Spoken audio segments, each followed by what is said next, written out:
नमस्कार, मैं हूं अरुण तोमर। आप देख रहे हैं एशियन न्यूज। संसद के मानसून सत्र हंगामे से शुरू होकर हंगामे पर ही समाप्त हो गया है।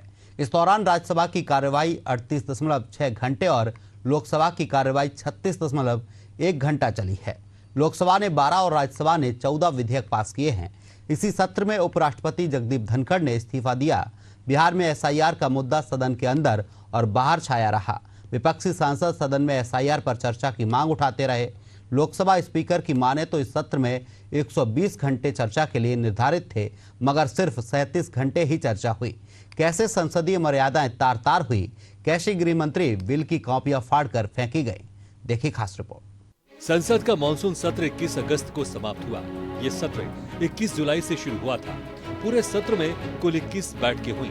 लोकसभा में 120 घंटे चर्चा का समय निर्धारित था, सिर्फ 37 घंटे ही चर्चा हो सकी। वहीं राज्यसभा में 41 घंटे चर्चा हुई। इस दौरान लोकसभा में 12 बिल और राज्यसभा में 15 बिल पास हुए। सबसे चर्चित बिल गिरफ्तार पीएम, सीएम और मंत्रियों को हटाने वाला संविधान संशोधन बिल रहा। इसे जेपीसी के पास भेजने का प्रस्ताव पारित हुआ। सत्र की शुरुआत राज्यसभा के उपसभापति जगदीप धनखड़ के बीच सत्र में इस्तीफे के साथ हुई। पूरे सत्र के दौरान विपक्ष ने बिहार में स्पेशल इंटेंसिव रिवीजन यानी कि एसआईआर पर चर्चा की मांग को लेकर हंगामा और विरोध प्रदर्शन किया, जिसमें कार्रवाई नहीं हो सकी। 28 और 29 जुलाई को ऑपरेशन सिंदूर पर विशेष चर्चा हुई, जिसका समाधान पीएम मोदी के जवाब के साथ हुआ। 18 अगस्त को देश के सफल अंतरिक्ष कार्यक्रम की उपलब्धियों पर विशेष चर्चा हुई, लेकिन बेनतीजा रही।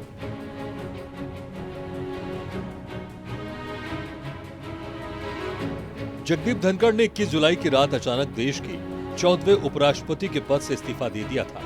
74 साल के धनखड़ का कार्यकाल 10 अगस्त 2027 तक था। बीच सत्र में इस्तीफा देने वाले धनखड़ पहले उपराष्ट्रपति हैं। उन्होंने इस्तीफे की वजह स्वास्थ्य संबंधी समस्याएं बताई। उन्होंने राष्ट्रपति द्रौपदी मुर्मू को अपना इस्तीफा भेज दिया है।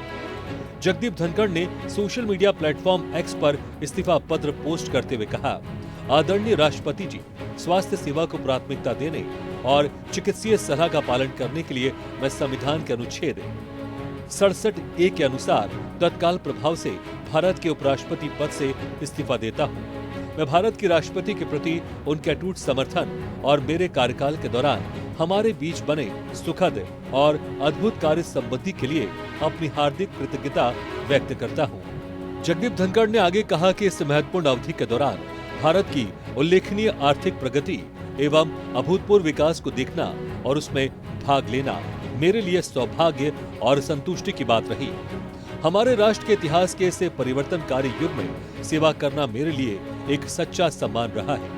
इस प्रतिष्ठित पद से विदा लेते हुए मैं भारत के वैश्विक उत्थान और अभूतपूर्व उपलब्धियों पर गर्व महसूस कर रहा हूँ और इसके उज्जवल भविष्य में अटूट विश्वास रखता हूँ। इसको लेकर भी प्रधानमंत्री नरेंद्र मोदी और उनके मंत्रिमंडल ने रहस्यमय खामोशी ओढ़े रखी। I will retire at the right time, August 2027, subject to divine intervention. Lok Sabha में 29 जुलाई को ऑपरेशन सिंदूर पर 16 घंटे लंबी बहस हुई। पीएम मोदी और लोकसभा में विपक्ष के नेता राहुल गांधी इसमें हिस्सा लिए। राहुल गांधी ने 36 मिनट की स्पीच में कहा, अगर दम है तो प्रधानमंत्री यहाँ सदन में ये बोल दे कि वो झूठ बोल रहे हैं। ऑपरेशन सिंदूर पर लोकसभा में 16 घंटे से ज्यादा बहस चली। पीएम मोदी ने 1 घंटा 40 मिनट की स्पीच में ट्रंप का नाम लिए बिना कहा, ऑपरेशन सिंदूर के दौरान दुनिया में किसी भी देश ने भारत को अपनी सुरक्षा में कार्रवाई करने से रोका नहीं है।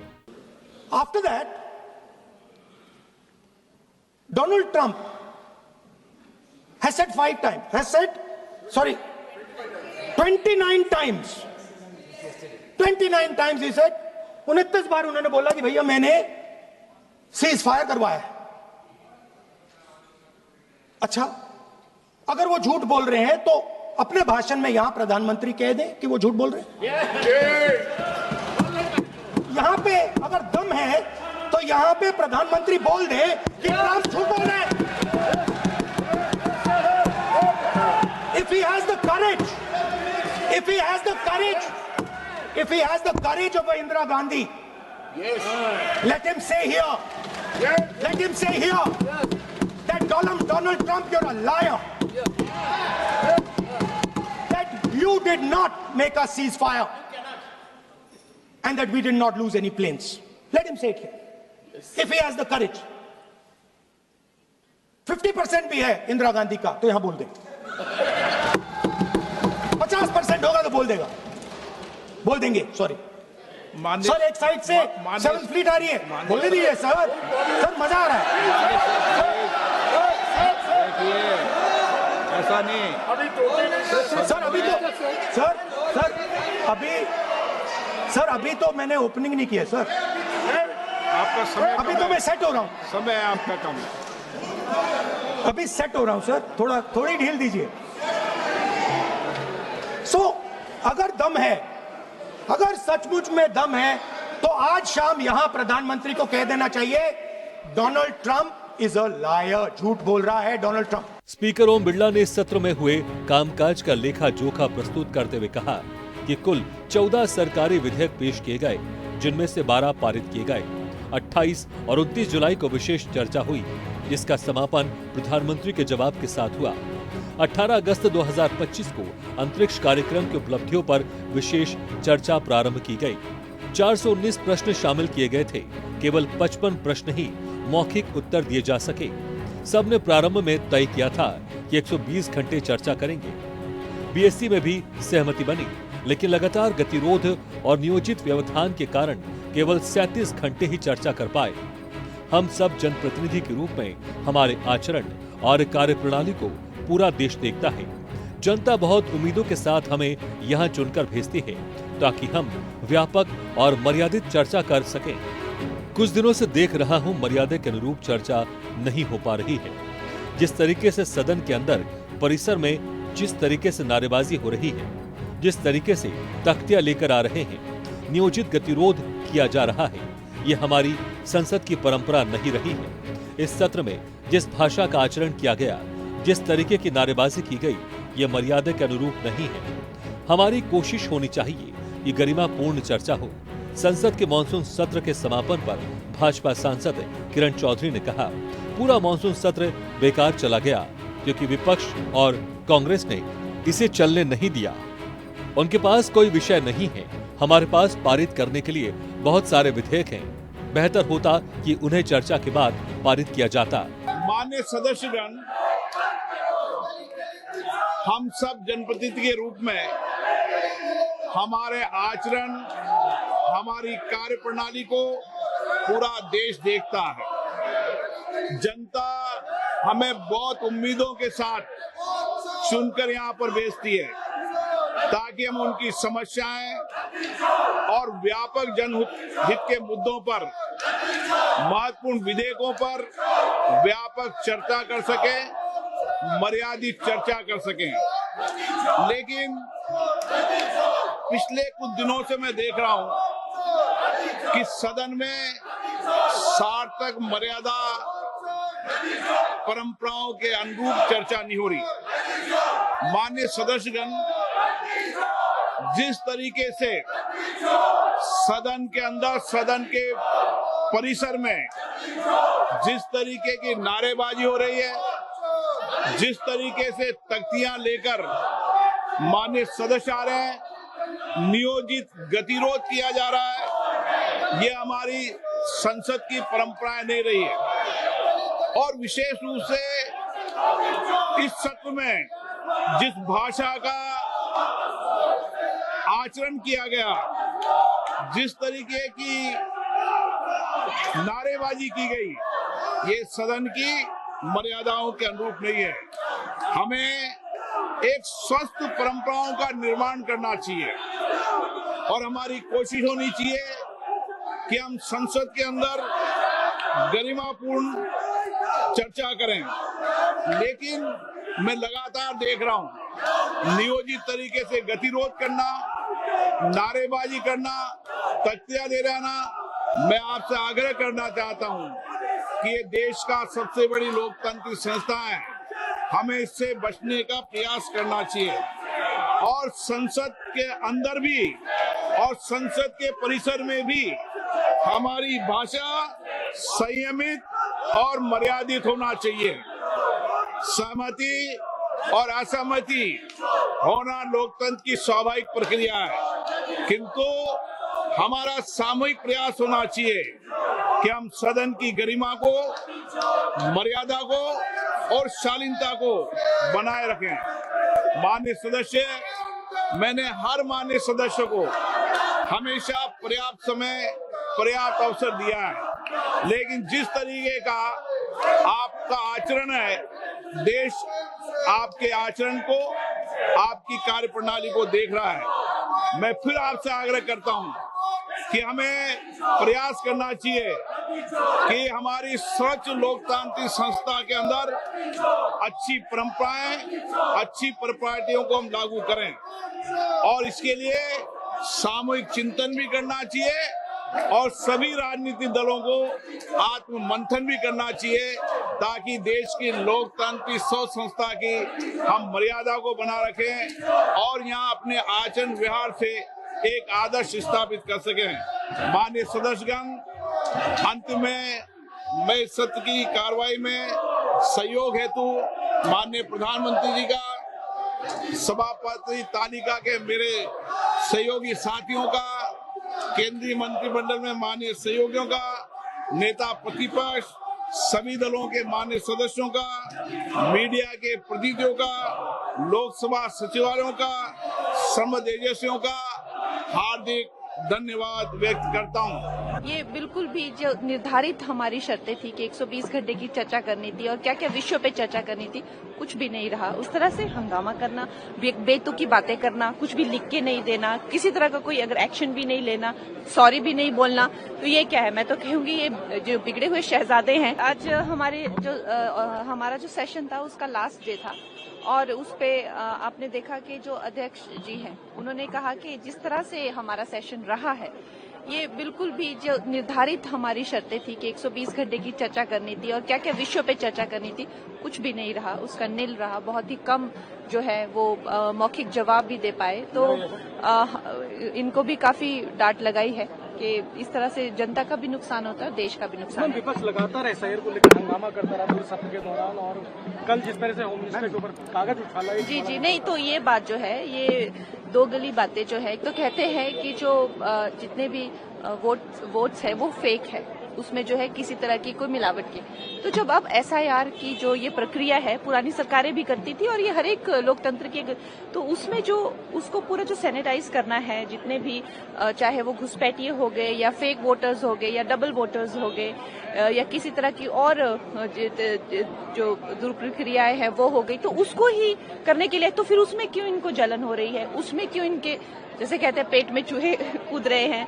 तो अगर इनको तो ये प्रक्रिया का वो देना चाहिए, लेकिन इस तरह से हंगामा करना, बेतुकी बातें करना, कुछ भी लिख के नहीं देना, किसी तरह का कोई अगर एक्शन भी नहीं लेना, सॉरी भी नहीं बोलना, तो ये क्या है? मैं तो कहूंगी ये जो बिगड़े हुए शहजादे हैं। ये जो है मॉनसून सेशन पूरी तरह से, जैसे आपने कहा, वॉश आउट इसलिए रहा क्योंकि जो विपक्ष पार्टियां हैं और खास तौर से कांग्रेस जो है इसको चलने नहीं देना चाहती थी। इनके पास कोई मुद्दे रहे नहीं। जो मुद्दा वहीन हो जाते हैं तो वो किस बात के ऊपर चर्चा करेंगे? अब जो है इतनी सारे जो हैं बिल आने थे जिनको पास हमने करना था, वो जो है चर्चा के साथ पास होते तो और अच्छा होता। इन्होंने जो इसके ऊपर नियमों के अनुसार जो इन्होंने चर्चा मांगी, जैसे पिछले सत्र के अंदर कॉन्स्टिट्यूशन में मांगी, वो चर्चा हमने करवाई, लेकिन जब वो चर्चा हुई तो सारी की सारी परतें खुली और इनकी असलियत सामने आई कांग्रेस की, तो वो इनके पास मादा नहीं था। उठ के जो है सदन का बहिष्कार करके जो है बाहर गए, चले गए जाते हैं। यहाँ पे सदन के अंदर जाने से पहले जो है ये हंगामा होता है रोज की रोज। इसी तरह से ऑपरेशन सिंदूर पे पहले तो ऑपरेशन सिंदूर चर्चा करो। जब चर्चा नियमों के अनुसार जो है करवाई गई, तब फिर वही काम हुआ जो कॉन्स्टिट्यूशन के समय हुआ, क्योंकि असलियत सामने आ गई कि किस तरह से जो है जो देश हित की बातें हैं वो आपको जो है पूछने के अलावा आप कुछ और कोई और बातों के ऊपर आप आ रहे हैं, तो वो भी नहीं ये सुन पाए और वही सदन का वॉकआउट करा। तो इस तरह से जो है देखिए, हम लोग जो हैं एमपीज जो हैं अपने अपने इलाके की बहुत सारी समस्याएं होती हैं। हमारे किसानों की समस्याएं हैं, हमारे जो गरीब वर्ग है उसकी समस्याएं हैं, हमारे जो हैं व्यापारी भाई हैं उनकी समस्याएं हैं। हम जो हैं बिल्स लेकर आते हैं, क्वेश्चंस पूछते हैं, 0 आवर के तहत और स्पेशल मेंशन की तहत जो है ये सारी समस्याएं जो जहां से जिस इलाके से हम आते हैं उनको हम उठाते हैं। वो जो है जब संसद नहीं चलता तो वो सारा का सारा यूं ही चला जाता है। तो ये तो बर्बादी की बात है। और ये कांग्रेस पार्टी ने तो तय कर लिया है कि जब उनके पास कोई मुद्दा ही नहीं रहा तो ये जो है जनहित के जो मुद्दे कोई उठा सकता है कि वो भी ना उठ पाए। तो ये हालात जो हैं यहाँ पर संसद के अंदर हो गए हैं। और कितना आप देखिए ना, पब्लिक मनी कितना वेस्ट हो रहा है। और ये तो इन्होंने एक मजाक बना दिया, ये तो शाउटिंग ब्रिगेड बन गया है यहाँ पर। कभी ये बिलों को फाड़ फूड़ के अंदर फेंका जा रहा है, कभी कुछ और करा जा रहा है, तो तमाशा हो रहा है। ये तो मतलब हमारा तो सिर शर्म से नीचे झुक जाता है कि इतने देश की सबसे बड़ा जो है सांसद और उसके अंदर ये हालात हो रहे हैं। केंद्रीय गृह मंत्री अमित शाह ने बुधवार को 130वां संविधान संशोधन विधेयक समेत 3 अहम बिल पेश किए। इस दौरान संसद में जमकर हंगामा हुआ। जैसे ही अमित शाह ने बिल पेश किया तो लोकसभा में बवाल हो गया। इस विधेयक में गंभीर आपराधिक आरोपों में लगातार 30 दिन तक जेल में रहने पर प्रधानमंत्री, मंत्रियों और मुख्यमंत्रियों को पद से हटाने का प्रावधान है। जैसे ये बिल लोकसभा में आया, विपक्ष ने विरोध शुरू कर दिया, जिसके बाद अमित शाह ने तीनों बिल पेश किए। विधेयकों को जेपीसी यानी संयुक्त संसदीय समिति भेजने का प्रस्ताव रखा। इस दौरान अमित शाह पर बिल की कॉपियां फाड़कर फेंकी गई।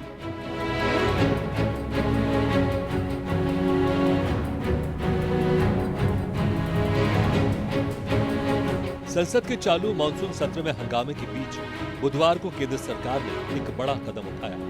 विपक्षी दलों के विरोध और वॉकआउट के बावजूद लोकसभा और राज्यसभा में ऑनलाइन गेमिंग बिल 2025 पास कर दिया गया।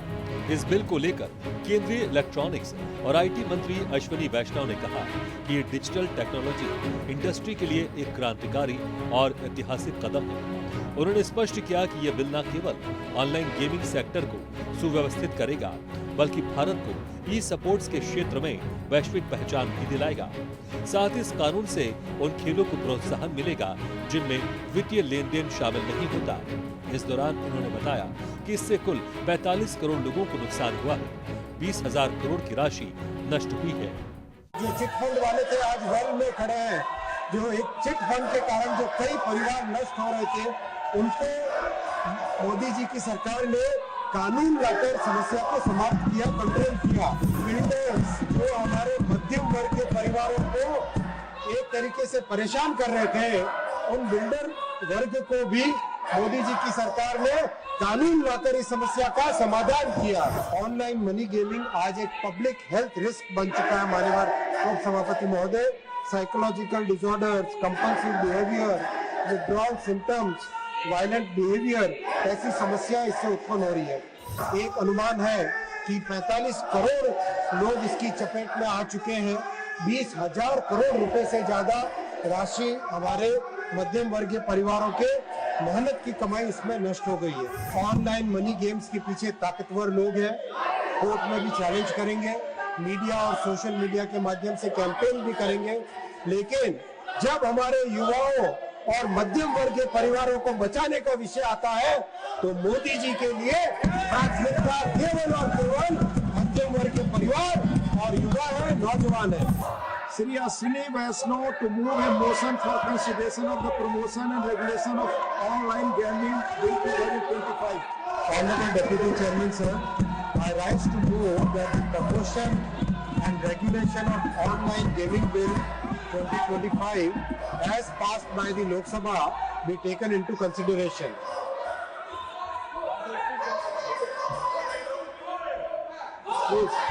माननीय उप सभापति महोदय, समाज में समय समय पर कई कुरीतियां आती है। ऐसी परिस्थितियों में सरकार की और संसद की जिम्मेदारी बनती है कि इन कुरीतियों पर कठोर कार्रवाई करे, इस तरह के समाधान लाए, इस तरह के कानून लाए, जिससे कि समाज में आने वाली इन कुरीतियों पर एक अंकुश लग सके। हम सब जानते हैं पहले एक चिट फंड, और जो चिट फंड वाले थे आज वेल में खड़े हैं। जो एक चिट फंड के कारण जो कई परिवार नष्ट हो रहे थे, उनको मोदी जी की सरकार ने कानून लाकर समस्या को समाप्त किया, कंट्रोल किया।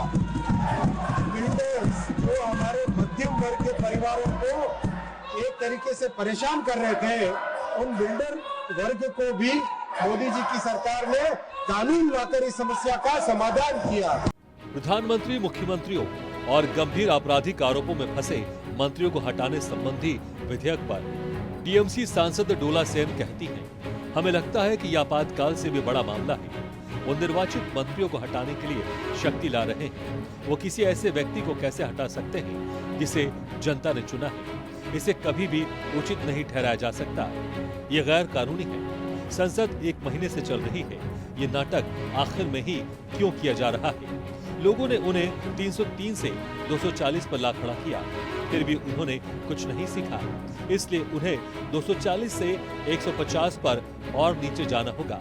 अब अगर तृणमूल कांग्रेस की बात चली है तो फिर आपको वो आरोप भी बताते चलें जो टीएमसी के महिला सांसदों ने संसदीय कार्य मंत्री किरण रिजिजू पर लगाए हैं। देखिए, काल जैसे होम मिनिस्टर ने बिल लाया था, हम सोचते हैं कि इमरजेंसी से भी ज्यादा कुछ है।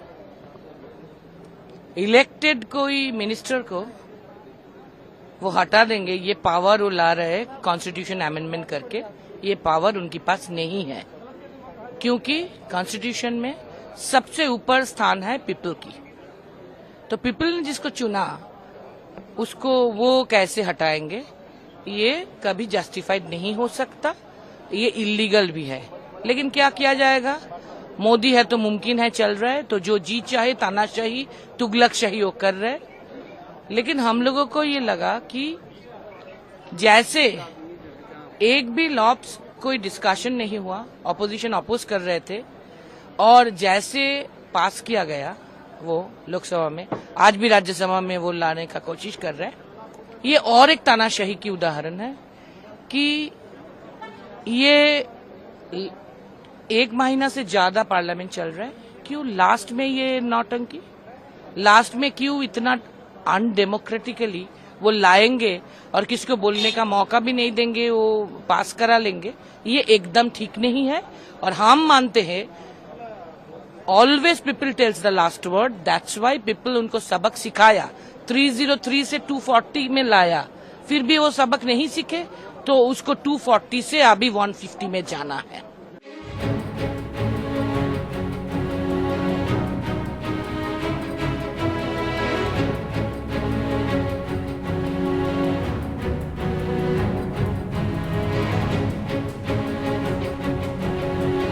संसद का मानसून सत्र शुरू तो बड़ी उम्मीदों के साथ हुआ था, मगर इसी में अचानक उपराष्ट्रपति जगदीप धनखड़ का इस्तीफा और SIR और ऑपरेशन सिंदूर जैसे मामलों पर विपक्ष ने जमकर हंगामा किया। इसके कारण चर्चा भी ठीक से नहीं हो सकी। साथ ही साथ संसदीय मर्यादाएं तार-तार हुई। हद तो तब हो गई जब सांसदों ने मान मर्यादाओं को ताक पर रख दिया। मजबूरन लोकसभा के स्पीकर को बार-बार इसकी याद दिलानी पड़ी, मगर कोई फायदा नहीं हुआ। लबुलुआब ये कि जनता की गाड़ी कमाई के पैसे इन लोगों के हंगामे की भेंट चढ़ गए। सवाल तो ये है कि आखिर ऐसा कब तक चलेगा? फिलहाल के लिए हमारे इस खास कार्यक्रम में इतना ही। आप देखते रहिए एशियन न्यूज। नमस्कार।